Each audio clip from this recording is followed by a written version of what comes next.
ମୁଁ ଡକ୍ଟର ମନୋଜ କୁମାର ବେହେରା, ଓଡ଼ିଶୀ ନୃତ୍ୟ ଗବେଷକ ଏବଂ ଗୁରୁ ମଧ୍ୟ। ପିଲାଟି ଦିନ ମୋର ଇଚ୍ଛା, ଆଶା ଆଉ ଆକାଂକ୍ଷା ମୁଁ ନିଜେ ପୂରଣ କରିବାକୁ ଚେଷ୍ଟା କରେ। କାରଣ ଓଡ଼ିଶୀ ନୃତ୍ୟ ହଉଛି ଏକ ପ୍ରଦର୍ଶନ କଳା। ସମସ୍ତେ ପରଫର୍ମ କରନ୍ତି, ମଞ୍ଚ ଦେଖନ୍ତି, ମଞ୍ଚକୁ ଯାଆନ୍ତି, କିନ୍ତୁ ତାର ଗୋଟେ ଆଧ୍ୟାତ୍ମିକ ଦିଗଟା ସେଇଟା ଟିକେ ଦୁର୍ବଳ ମୁଁ ମାନେ ଦେଖିବି, ମୁଁ ଦୁର୍ବଳ ହଉଛି। ଏବଂ ମୋର ଇଚ୍ଛା ଯେ ତଥ୍ୟାତ୍ମକ ଏବଂ କ୍ରିୟାତ୍ମକ ଦୁଇଟି ଦିଗ ନହେଲେ ଇଏ ଶାସ୍ତ୍ରୀୟ ନୃତ୍ୟ ପରିପୂର୍ଣ୍ଣ ହୁଏନି। ସେଇଥିପାଇଁ ପ୍ରତ୍ୟେକ ଥର ଯେତିକି ଥର ପ୍ରାୟ ଦଶମ କାର୍ଯ୍ୟକ୍ରମ ହେଲାଣି, ସବୁଥିରେ ମୁଁ ସେମିନାର କରେ, ଅର୍ଥାତ୍ ଆଲୋଚନା ଚକ୍ର।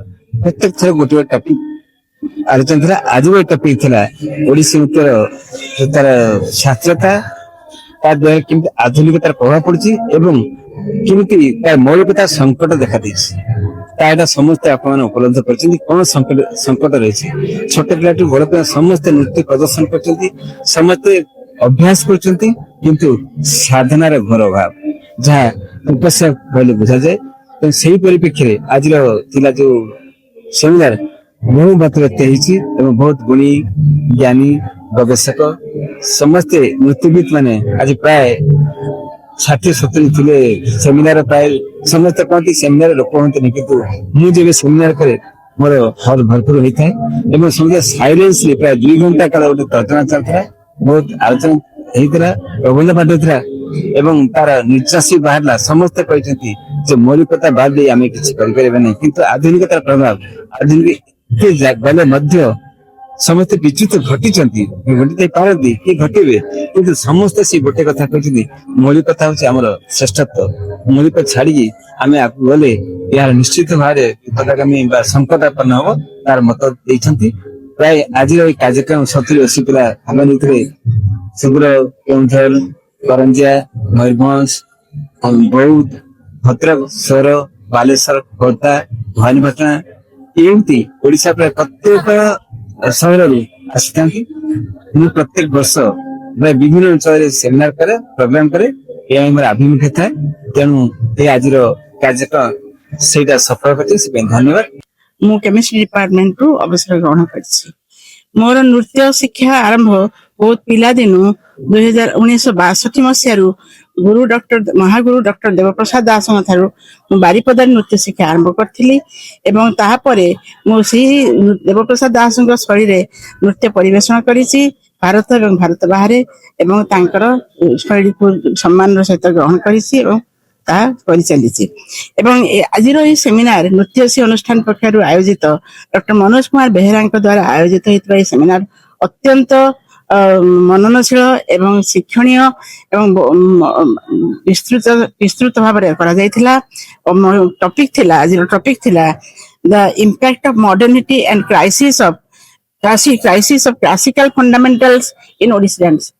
ଯୋଉ ସଙ୍କଟ ଆସିଛି ଓଡ଼ିଶୀ ନୃତ୍ୟର ମୌଳିକତା ଏବଂ ତା ଉପରେ ଆଧୁନିକତାର ପ୍ରଭାବ ଜନିତ ଯୋଉ ସଙ୍କଟ ଆସିଛି, ତାରି ଉପରେ ବିଭିନ୍ନ ବକ୍ତା ମାନେ ପରିବେଷଣ କରିଥିଲେ, ନିଜ ମତାମତ ରଖିଥିଲେ। ମୁଁ ମଧ୍ୟ ଏକ ସମ୍ମାନିତ ଅତିଥି ଭାବରେ ଆଜି ନିମନ୍ତ୍ରିତ ହୋଇଥିଲି। ମୁଁ ମୋର ବକ୍ତବ୍ୟ ରଖିଥିଲି। ସେଥିରେ ଗୋଟିଏ ଜିନିଷ ସ୍ପଷ୍ଟ କରାଯାଇଛି ଯେ ଆଧୁନିକତାର ପ୍ରଭାବ ଯୋଉ ନେଗେଟିଭ ନକାରାତ୍ମକ ପ୍ରଭାବ ପଡୁଛି, ସକାରାତ୍ମକ ପ୍ରଭାବ ପଡୁଛି, ନକାରାତ୍ମକ ବା ନେଗେଟିଭ ଇମ୍ପାକ୍ଟ ବି ପଡୁଛି। ନେଗେଟିଭ ଇମ୍ପାକ୍ଟ ଯୁବପିଢି ମାନେ ଯୋଉ ପ୍ରକାର ଗ୍ରହଣ କରୁଛନ୍ତି, ତାହା ବର୍ତ୍ତମାନ ଚିନ୍ତାର କାରଣ ହୋଇପଡୁଛି। ତେଣୁ ଏହାକୁ ଦୃଷ୍ଟି ଭାବରେ ରଖି ଦୃଷ୍ଟି ପରିସର ଭିତରେ ନେଇ ଗୁରୁମାନେ ଏବଂ ତାଙ୍କର ଶିଷ୍ୟମାନଙ୍କୁ ଏପରି ଭାବରେ ଶିକ୍ଷା ଦିଅନ୍ତୁ, ଯେପରି ଓଡ଼ିଶୀ ନୃତ୍ୟର ଯୋଉ ଶାସ୍ତ୍ରୀୟ ଗୌରବ, ବୈଭବ, ତାର ଯୋଉ ସଂସ୍କୃତି, ତାର ପରମ୍ପରା, ଓଡ଼ିଶା ମାଟିର ଯୋଉ ବିଭବକୁ ନେଇକି ରୁଦ୍ଧିମନ୍ତ ହେଇଛି, ତାକୁ ଯେମିତି ପରବର୍ତ୍ତୀ ଯୁବପିଢି ଏହାକୁ ଗ୍ରହଣ କରନ୍ତୁ ଏବଂ ଏହାକୁ ଶାସ୍ତ୍ରୀୟ ଏଇ ପିଢିର ଏଇ ନୃତ୍ୟର ସେମାନେ ତାର ଅବକ୍ଷୟ ନ ଘଟାନ୍ତୁ।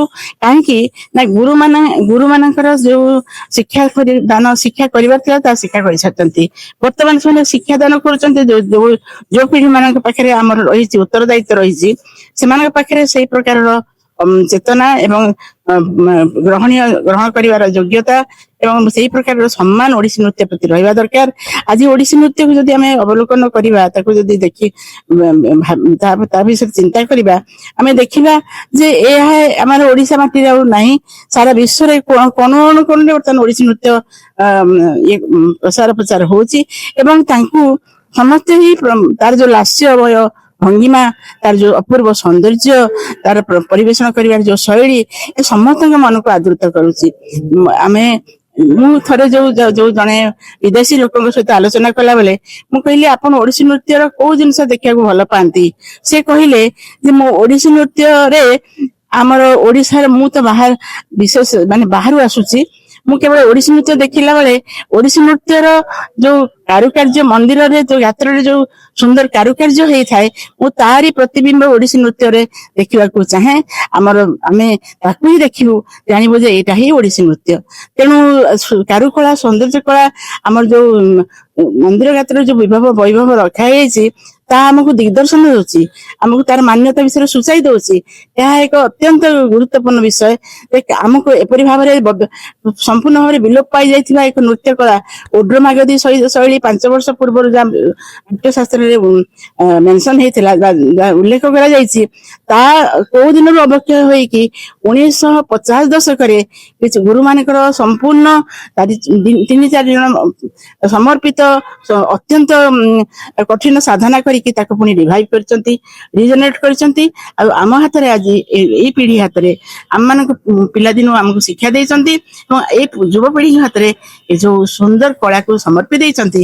ଗୁରୁ ହଉଛନ୍ତି ମୁଁ ହଉଛି ଗୁରୁ, ତାଙ୍କର ଶିଷ୍ୟ ହଉଛି, ମୋର ହଉଛି ଗୁରୁ ହଉଛନ୍ତି ପଦ୍ମ ବିଭୂଷଣ ଗୁରୁ କାଳଚରଣ ମହାପାତ୍ର। ଆଉ 2 ଜଣଙ୍କୁ ଗୁରୁ କହିଲା ବେଳକୁ ଆକ୍ଚୁଆଲି ମଝିରେ ତ ସେଥିପାଇଁ ଟିକେ କନଫ୍ୟୁଜନ ଲାଗିଲା। ମୁଁ ମଧ୍ୟ founder member performing arts department Shri Shri university. ଆଉ ଆଜି ମଧ୍ୟ କାର୍ଯ୍ୟରତ ଅଛି। ଆମର ଏଇ ଓଡିଶାର କଳାର କେମିତି ପ୍ରଚାର ପ୍ରସାର ହବ, ଆମର ଓଡିଶୀ ନୃତ୍ୟ, ଆମର ଓଡିଶାର ଗୀତ ନାଚ କେମିତି ଆଗକୁ ଯିବ, ସେଇ ଦିଗରେ ବିଗତ ମୋର ବାବା ମା ବି କରୁଥିଲେ, ଥିଏଟର ଆର୍ଟିଷ୍ଟ ଥିଲେ, ଶ୍ରୀ ପ୍ରହ୍ଲାଦ ଦାସ, ଶ୍ରୀ ସଂଯୁକ୍ତା ଦାସ। ତାଙ୍କ ପରେ ମୁଁ ମଧ୍ୟ ସେଇ କାର୍ଯ୍ୟରତ ଅଛି। ଆଜକୁ 30 ବର୍ଷ ପରେ ହେଇଗଲାଣି। ଆଜି ଏଇ ଯୋଉ ନୃତ୍ୟଶ୍ରୀ ପ୍ରୋଗ୍ରାମ ମନୋଜ ସାର୍ କରୁଛନ୍ତି, ଗୁରୁ ମନୋଜ ପ୍ରଧାନ ବେହେରା जी କରୁଛନ୍ତି, ବହୁତ ଭଲ ଉଦ୍ୟମ। ସମସ୍ତେ ପ୍ରାକ୍ଟିକାଲ ଉପରେ ବହୁତ ଆମେ କାମ କରୁଛୁ, ବଟ୍ ପ୍ରାକ୍ଟିକାଲ ଆଣ୍ଡ ଥିଓରି, ଏ ଯୋଉ ସେମିନାର ର ମାନେ ହେଲା କି ଓଡିଶୀ ନୃତ୍ୟରେ ଯୋଉ ଭଳି ଭାବରେ ପରିବର୍ତ୍ତନ ବା ବିବର୍ତ୍ତନ ଆସୁଛି,